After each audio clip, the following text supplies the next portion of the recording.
Well. Hello everyone, it's me, Alfie Chat. I'm back for another video.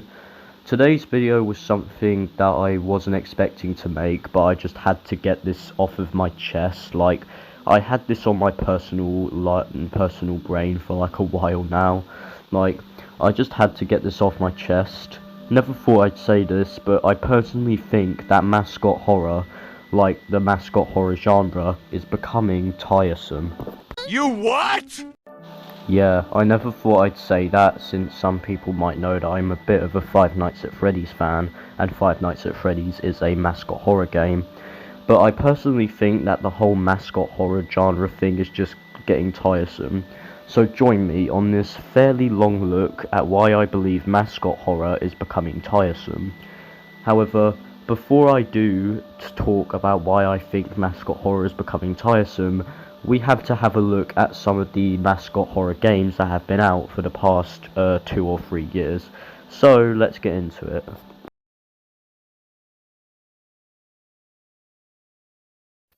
To start this little look off, we're going to be looking at a game called Poppy Playtime. Poppy Playtime came out in October 21st, 2021. It's very clear that this game was marketed towards kids, because if you look up this game on Google, you will see most of the results is just stuff, well, you know, just kids results, thing that you would see on YouTube Kids. And if that wasn't damning evidence enough, if you go onto the official YouTube channel of Poppy Playtime, known as Mob Games, or rebranded to Mob Entertainment, they have a back to school merch video where they show back to school merchandise. So it's very obvious that this game was, like, you know, made towards a younger demographic.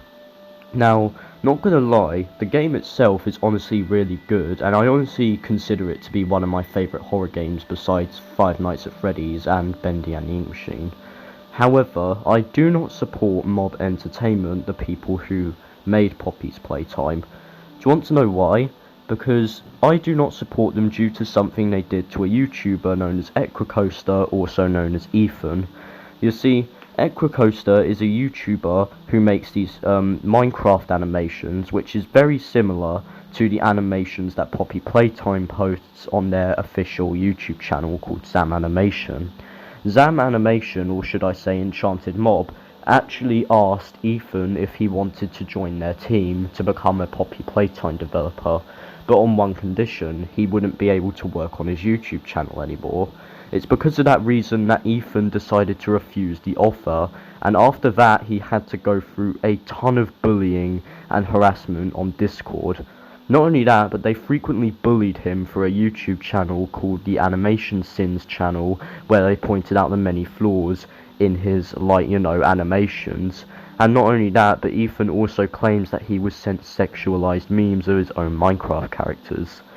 And not only that, but Ethan also claims that he got told that his animations were trash by the official person who makes the Enchanted Mobs animations.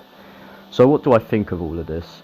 I do not think that this behaviour was acceptable in any way by Poppy Playtime's development team, and it's because of that reason that I don't really have any hope in the upcoming Chapter 3 of Poppy Playtime. So yeah, I do think the game is good. However, I do not agree with some of the things the developers have been doing to Ethan through the past couple of months. And not only that, but Ethan also claims that Poppy Playtime was plagiarized from his own game called Venge, and pointed out just how similar the character designs were to his own characters. I'm not sure what to think of this. I'm not sure whether I do believe it or not. Let me know in the comments below. But that's enough for Poppy Playtime. Let's take a look at the next horror game we're going to be taking a look at.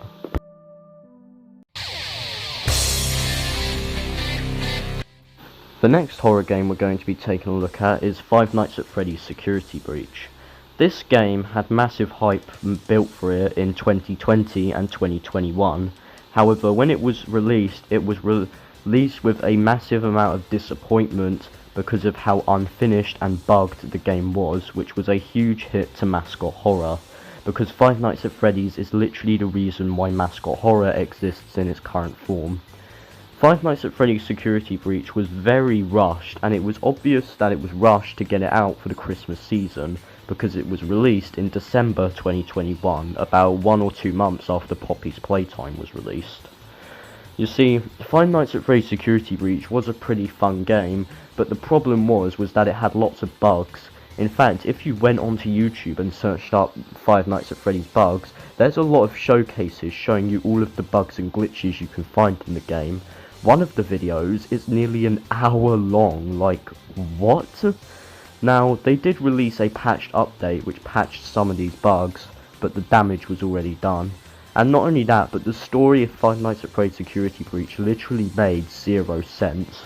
Like, for those of you who don't know, there's this quote-unquote special ending in Security Breach where if you are able to go deep enough down into the Pizzaplex, you will find this abandoned restaurant, which is actually the restaurant from FNAF 6.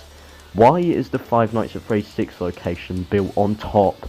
Like, why is the Five Nights at Freddy's Security Breach Pizzaplex built on top of the Five Nights at Freddy's 6 location? Like, really? Come on, that makes no sense at all. Not to mention, there was antagonists in the game, such as Vanny, or should I say Vanessa, and Burnt Trap, who literally had almost 0 impact on the game whatsoever. So, all in all, Five Nights at Freddy's Security Breach was a massive disappointment. And it's because of that reason that I do not have any hope. I do have a little hope, but I don't have any hope whatsoever in the Five Nights at Freddy's Security Breach DLC because of this. Like, don't get me wrong, the DLC could be good, but all I'm saying is that I am just not really that hopeful in the DLC. I'm more hopeful in the movie and the Help Wanted sequel than this. Anyways, let's move on to our final horror game that we are going to be talking about, and this is going to be the most controversial one.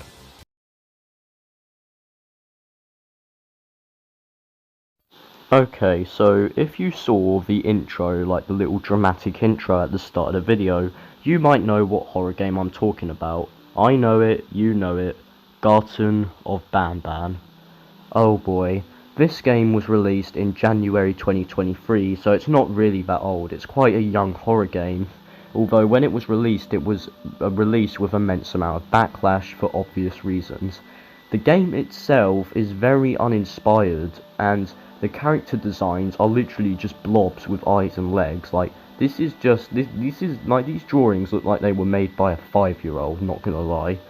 Not to mention the whole drone thing. Like, in Garten of Banban, you had this drone that you have to control in order to press certain buttons in areas. Like, why would there be buttons on the ceiling and on the corners of walls? Like, if this was a kindergarten, surely you'd have buttons near doors or just on walls where people can press it. Like, why do you need a drone to get it? Like, you could just remove the drone and replace the buttons with just normal buttons that you can press, and the game would just be perfectly fine. Like, there's no need for the drone. Like, what was that all about?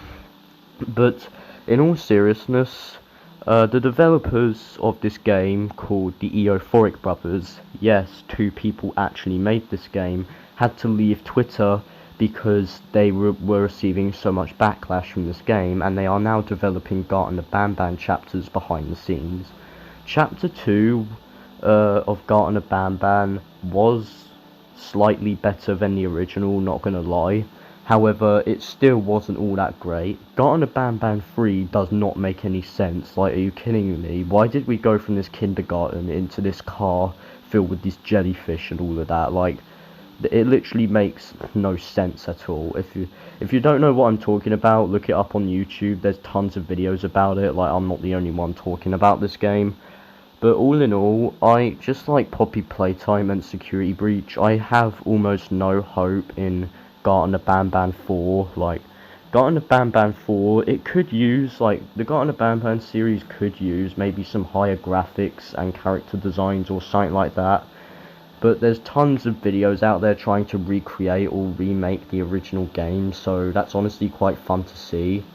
But all in all, this game is the manifestation of Mascot horror and all of its poor and uninspired games. And it's because of that reason that I am not really that fond of it.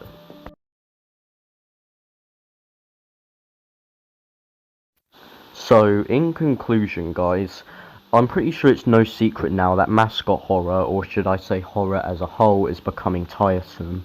Like, think of it. Five Nights at Freddy's is getting a movie. Poppy's Playtime has also been confirmed to be getting a movie at one point, and now Minecraft. I mean, well, Minecraft's not a horror game, but still, Minecraft is getting a movie. Like, not every single video game needs like a movie, you guys. Like, you've got to understand that.